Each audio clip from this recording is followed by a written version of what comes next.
E aí, galera, como é que vocês estão? Eu tô ótimo, espero que, claro, todos vocês também estejam num modo excelente de vida, com Deus abençoando a cada um de vocês. Até você que não acredita nele, existem as bênçãos que vão para todos e, óbvio, você também é abençoado pelo seu Criador. Não é porque você não crê nele que você deixa de ser abençoado pelo Criador. Então, que as bênçãos de Deus recaiam sobre todos vocês.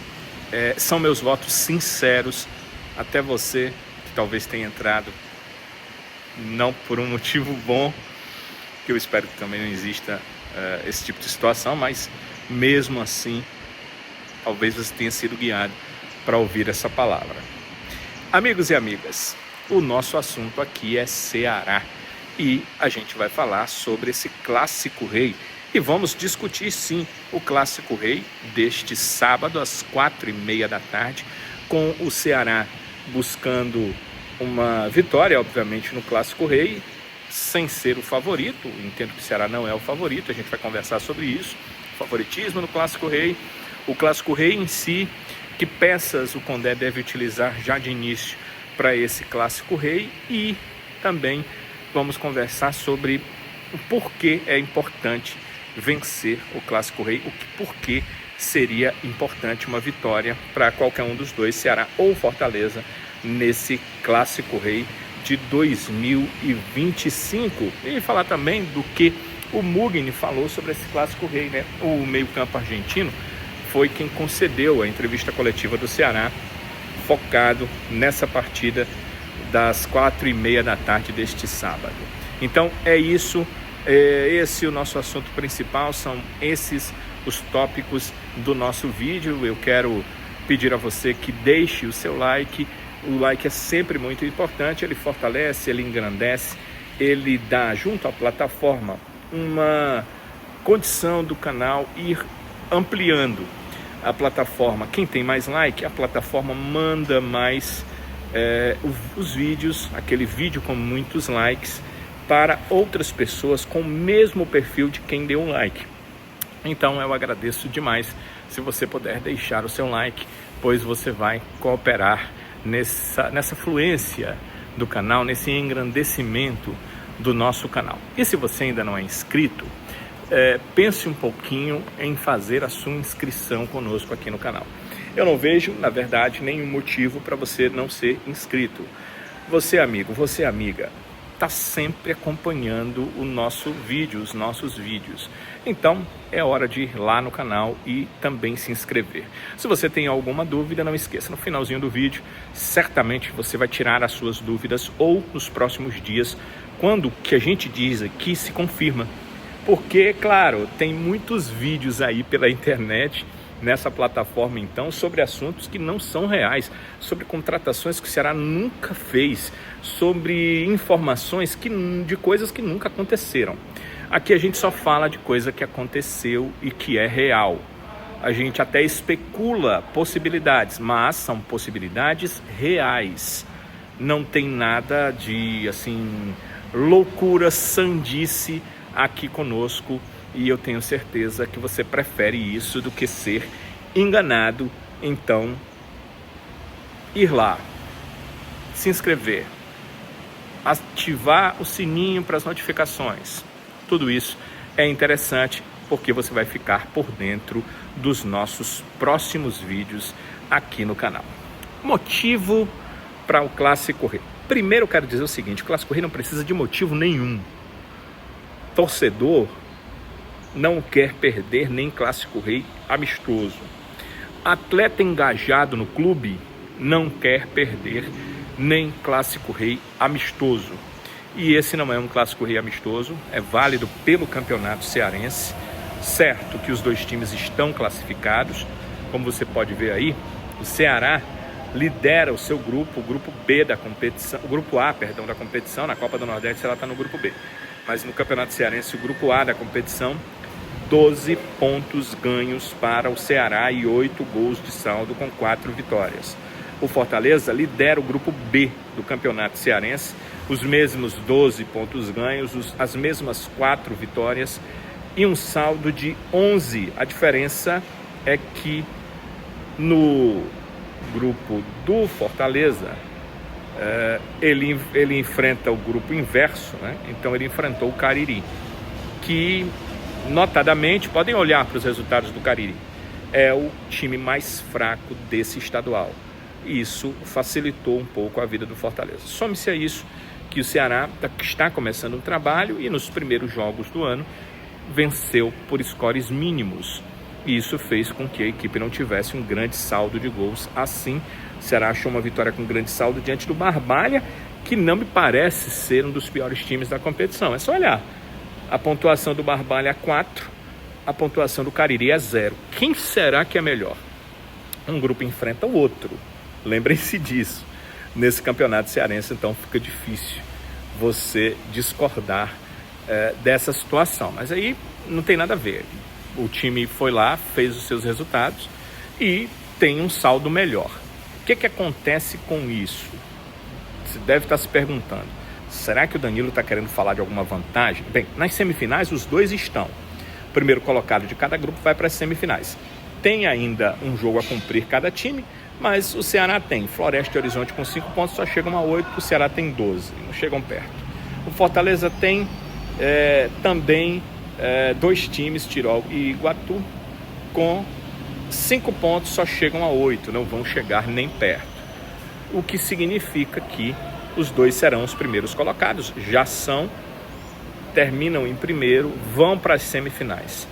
Nas semifinais eles não se enfrentam, porque cada grupo enfrenta o vencedor da disputa entre segundo e terceiro colocado do seu próprio grupo. Por que do seu próprio grupo? Porque foram times que você não enfrentou na primeira fase, um grupo enfrenta o outro. Então hoje, Floresta e Horizonte, ainda tem uma rodada, isso pode mudar, segundo e terceiro colocados, jogariam e o Ceará iria enfrentar o vencedor dos dois nas semifinais. O Fortaleza teria Tirol e Iguatu se enfrentando, como eu disse, ainda tem uma rodada. Ferroviário tem chance, Barbalha tem chance. Então, segundo e terceiros se enfrentam no grupo A e vão enfrentar o Ceará. Segundo e terceiros se enfrentam no grupo... Segundo e terceiro, né? Se enfrentam no grupo B e vão enfrentar o Fortaleza. Se os dois vencerem, se os dois passarem pela semifinal, eles chegam à final e aí vai ser definido o mando de campo do jogo finalíssimo. A final é em 2 jogos. Digamos que o Ceará e Fortaleza cheguem à final, o que é possível, o que é muito possível, é até provável. Olha só os grupos, os dois com 12 pontos, ninguém chegando perto. Então, pode não acontecer, mas é provável que aconteça.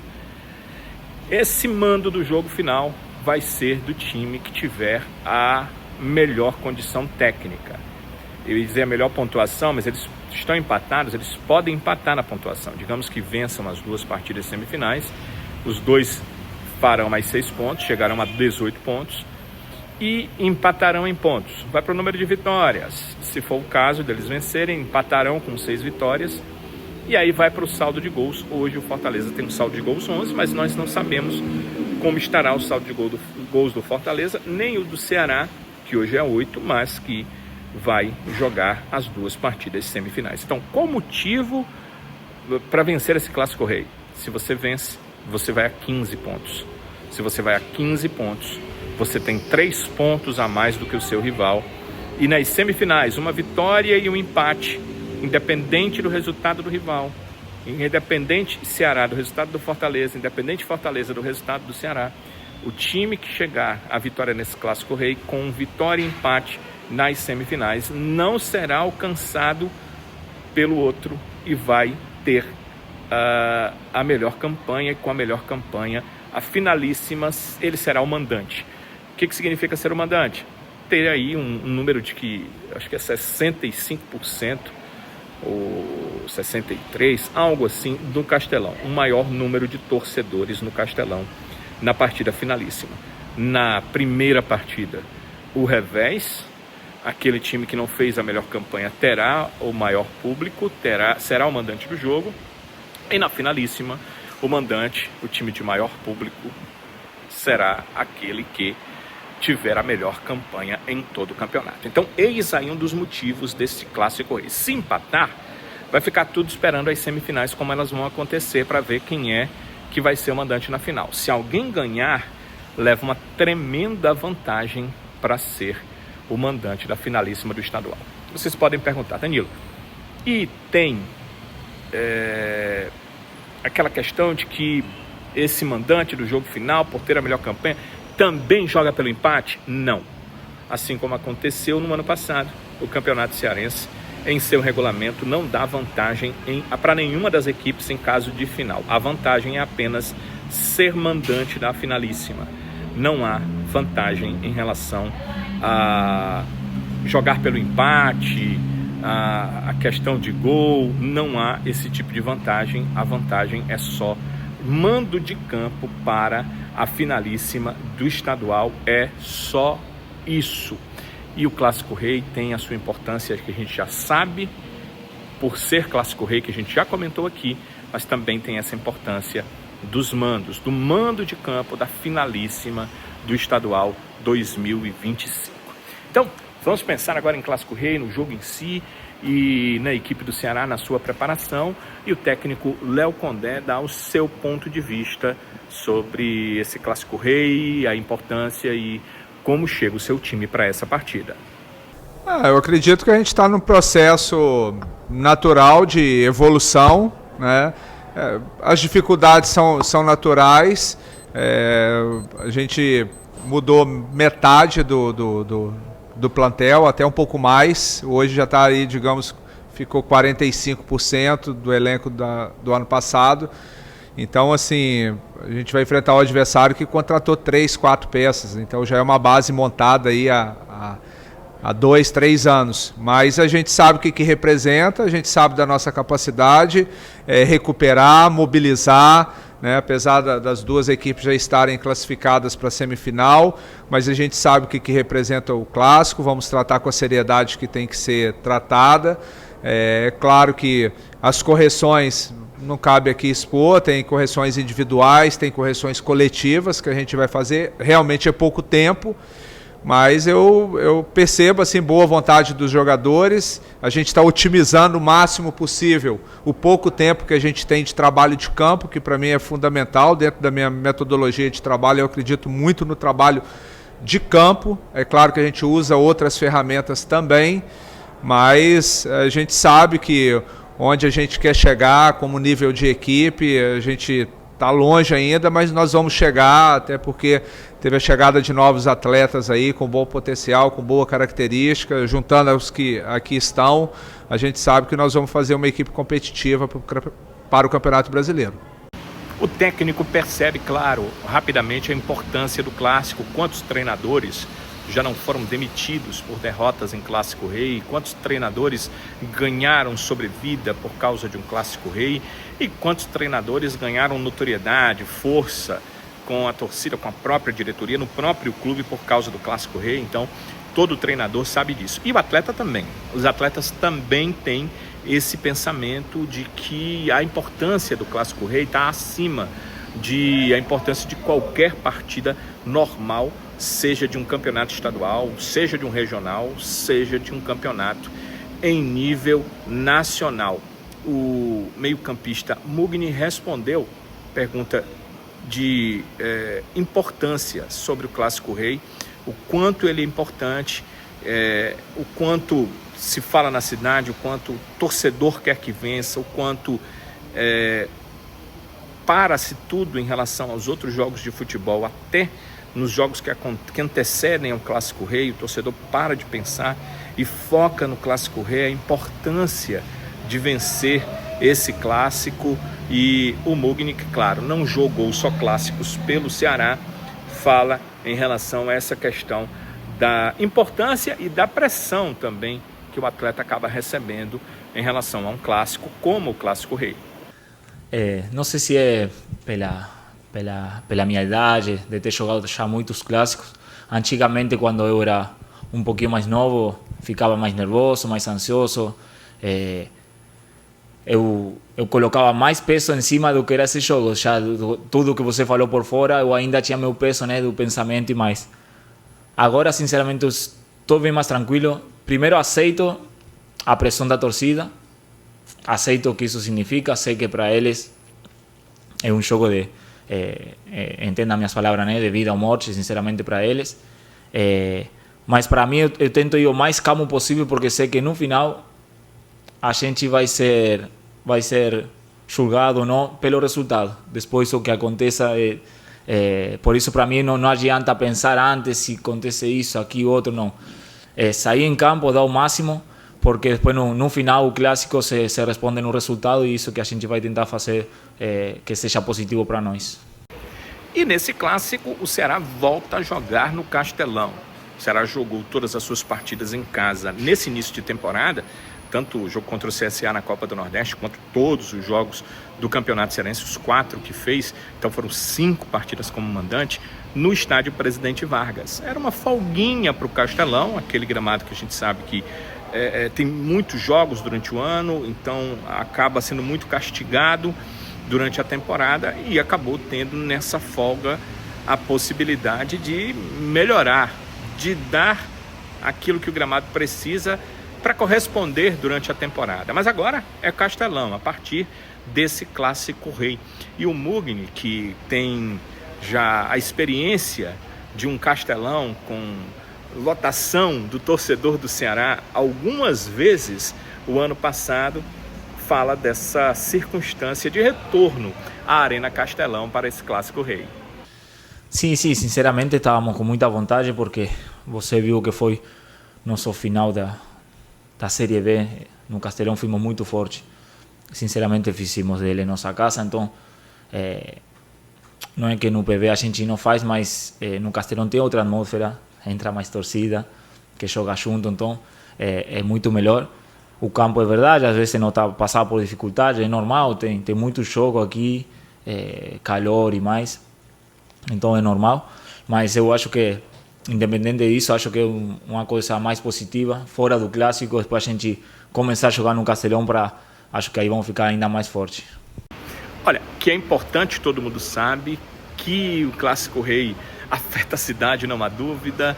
Como é bom que ele possa ser realizado no Castelão, porque é mais público. O futebol cearense ainda tem essa condição de ter 2 torcidas, e eu espero que seja uma convivência pacífica. Puxa vida, todos somos seres humanos, um torce para um time, outro torce para o outro, grita, vibra, comemora com seu time, terminou o jogo, acabou. Todos somos seres humanos, estamos brigando aqui nesse mundo pelo nosso pão de cada dia. Todos somos criaturas do mesmo Deus, então não tem muito o que fazer. É se divertir, mas é depois tornar a nossa mente a pensar na realidade das coisas, né? Não tem que ter briga, não tem que ter ninguém matando ninguém. E que bom que no Clássico Rei ainda tem as 2 torcidas. Famílias que têm membros torcendo por times diferentes podem ir juntas para o Clássico Rei, e lá cada um vai para o seu lugar e fica tudo bem, e tem que ficar tudo bem, e é assim que precisa ser. Que bom que isso acontece. Então, o Clássico Rei tem todas estas coisas que a gente falou, mas o que eu não gostaria que ele tivesse mais era a insegurança, era a violência, era a incapacidade de entender que o outro, com a camisa de cores diferentes, segue sendo um ser humano. De certa forma, é um irmão. De certa forma, foi criado pelo mesmo Deus.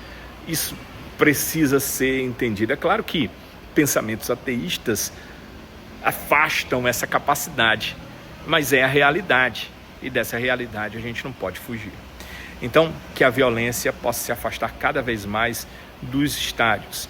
E viva o Clássico Rei, e viva o Castelão, que ainda abriga 2 torcidas podendo estar lá para acompanhar os seus times e para torcer pelos seus times num jogo tão importante como o Clássico Rei. Agora, como é que deve ser o Ceará para esse Clássico Rei?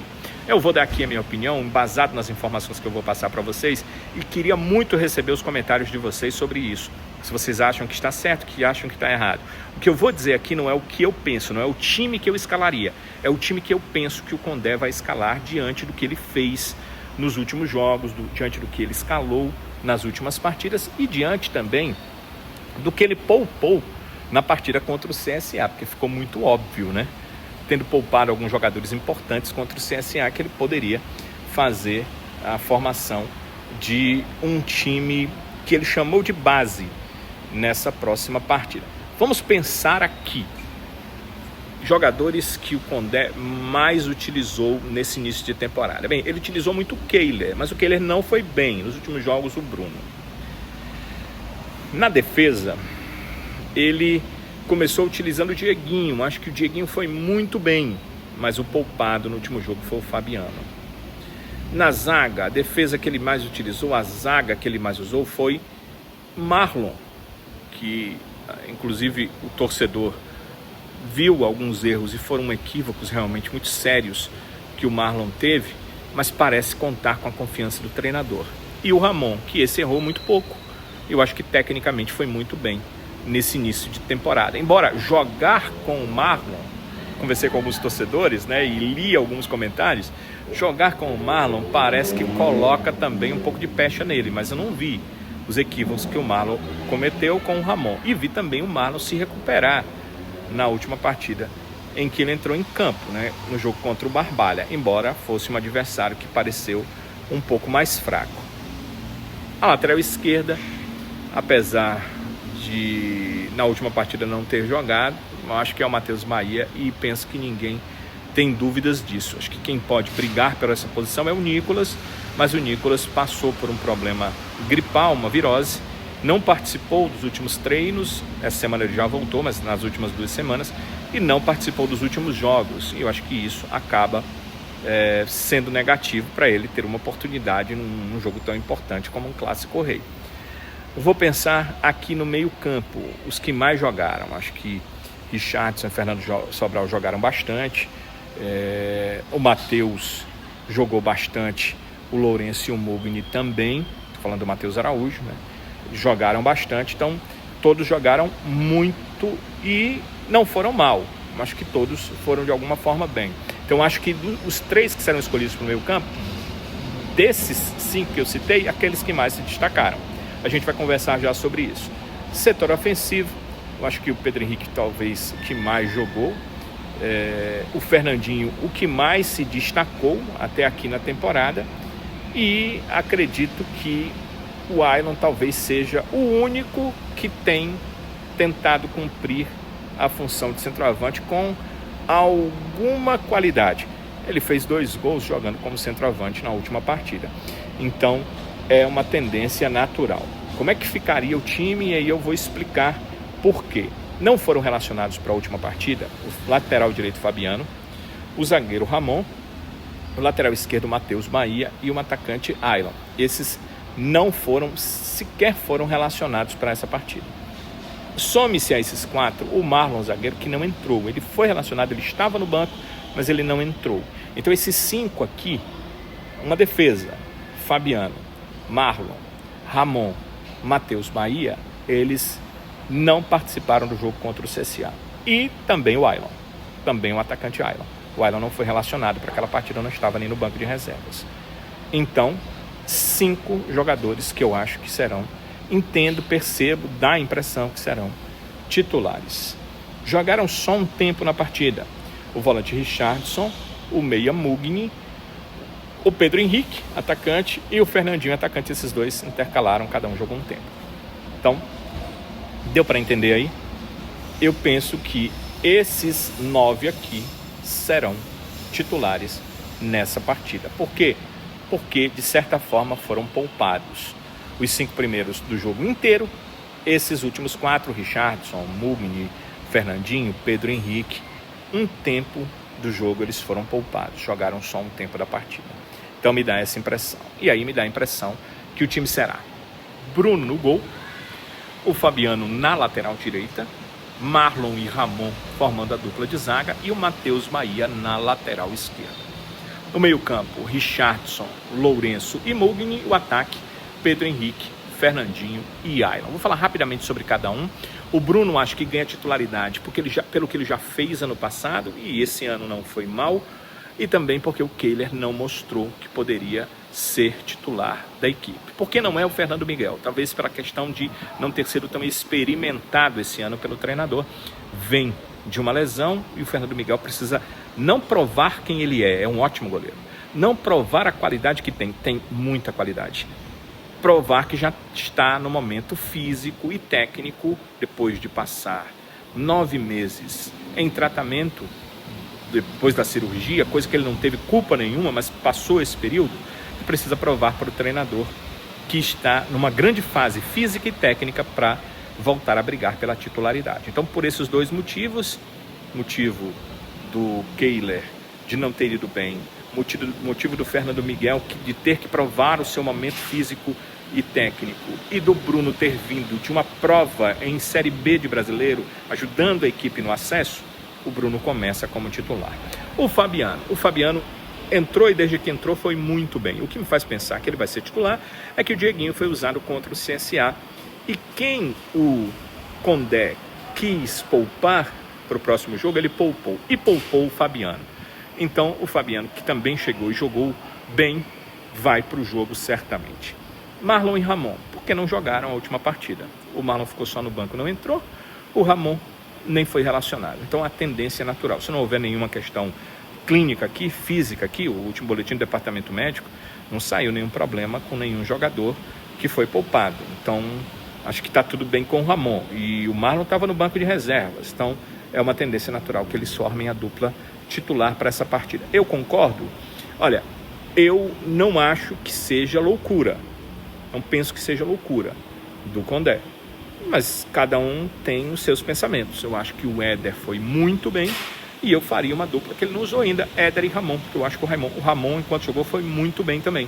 Então, Éder e Ramon seria a minha dupla para esse Clássico Rei, mas é o treinador que vê os treinos, é ele que vê tudo, que tem scouts na partida e todas as informações que a gente não tem, e optou pelo Marlon e Ramon para esse jogo, acredito, porque poupou esses dois jogadores que não entraram em campo contra o CSA.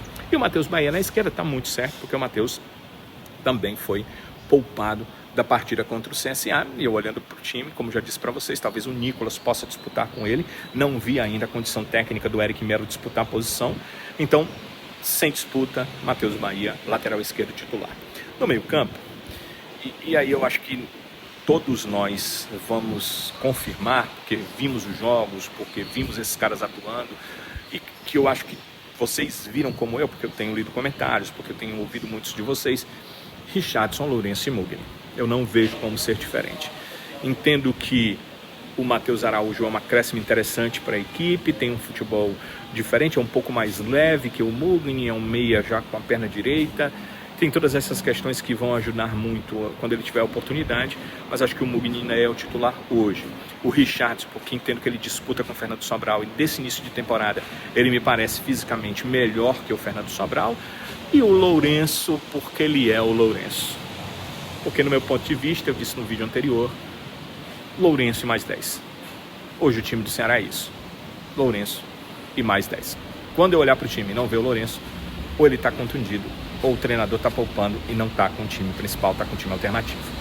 Então, Lourenço só porque é o Lourenço, ele precisa jogar, ele é o jogador mais regular do Ceará, foi assim ano passado e é assim também nesse início de nova temporada. No ataque, para mim, Pedro Henrique, Fernandinho e Ayllon. O Fernandinho na direita, o Fernandinho na esquerda, o Pedro Henrique na direita, o Fernandinho na esquerda, o Ayllon de centroavante. Esse é o meu pensamento. Percebi que o Fernandinho rende mais na ponta esquerda, apesar de que ele é muito bom em dribles e também fez isso na direita, na primeira partida em que entrou contra a equipe do Tirol, se mostrou um jogador que merece lugar nesse time. Para mim ele é do ataque até agora quem cravou ser titular, mas se a gente tiver que ver entre Pedro Henrique e Galeano, seria o Pedro Henrique no meu ponto de vista. E o Ayllon porque é o jogador mais próximo de um centroavante que o Ceará hoje tem no seu elenco de profissionais, tirando a galera da categoria de base. Então, o Ailon ganha, no meu ponto de vista, mais uma oportunidade jogando como centroavante. É um cara experimentado, ele já conhece o Clássico Rei, ele é um cara super inteligente e ele é um cara que joga muito para o time. Pode até num dia ele não estar bem, mas ele vai lá e coloca a sua condição física e atlética à disposição do time. Então, Ailon estaria no time, Pedro Henrique, Fernandinho e Ailon. Vou repassar aqui para vocês o time do Ceará no meu ponto de vista, que seria Bruno no gol, Fabiano na lateral direita, Marlon, Ramon e Matheus Bahia, Richardson, Lourenço e Mugni, Pedro Henrique, Fernandinho e Ailon. Vou me surpreender se tiver muita mudança aqui, talvez uma ou outra, a gente não sabe, questão física, algum problema clínico, Deus livre que haja, mas é possível de acontecer, que estamos falando de seres humanos, mas deve ser essa ou muito próxima dessa a formação do Ceará para o Clássico Rei. Vocês concordam? Vocês discordam? O que é que vocês acham? Vocês podem inclusive ponderar. Tá chegando aí o Rômulo, tá chegando aí o Marcos Vitor, tem o argentino, o Alejandro. Vocês pensam que em algum momento alguém vai tomar posição? Eu tenho pensamentos sobre isso. A gente vai conversar sobre isso em outros vídeos. Eu tenho pensamentos sobre esses caras que estão chegando para a equipe do Ceará, que podem muito bem ajudar o Ceará nessa temporada 2025. Então vocês podem fazer todo tipo de ponderação, inclusive sobre esse time, quem vocês acham que deveria jogar e se esse é realmente o time que deve jogar. E como deve jogar esse Ceará, como precisa ser nesse Clássico Rei, que eu entendo que, por ter começado a nova temporada basicamente com o mesmo elenco, com poucas alterações da última temporada, um time mais pronto, o Fortaleza é favorito para esse jogo. O que é que vocês acham? Entendem que o favoritismo não é assim? Eu sei que Clássico Rei as coisas se igualam, mas olhando para os times, o Fortaleza tem esse favoritismo. Favoritismo que teve ano passado, favoritismo que teve em vários anos e favoritismo que o Ceará superou várias vezes na história. Então, é apenas um favoritismo, não quer dizer que vai ganhar o jogo, não é nenhuma garantia de vitória. Amigos e amigas, sempre bom conversar com vocês. Agradeço demais por ter acompanhado todo o vídeo.